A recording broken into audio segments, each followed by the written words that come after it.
Айде, пак се озовахме в газа на географията. Да, накрая се измъкнахме от този затвор. Или не съвсем. Мале, какви са тия дупки, се на мишки са ги купали. То не, че не е така. То тук всички паразити се срещат в тази къща. Уляля, какъв е то трамвай, не мога да влезна вътре, за жалост. Какво се си бе? Аз изчезвам от тук, че май направих нещо грешно. Еба се кривя. 3 пъти ме изпусна. Хора, намерих кокос. Сега какво да го правя? Да ти го тресна в главата ли трябва? Чакай да се прицеля. Опа. Ма то не падна там, къде трябваше да бъде. Ма пак то целих.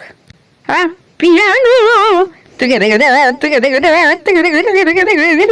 Той заспа.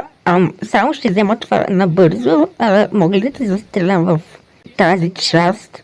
Какво стана, бе? Спугах ли ти топки, че...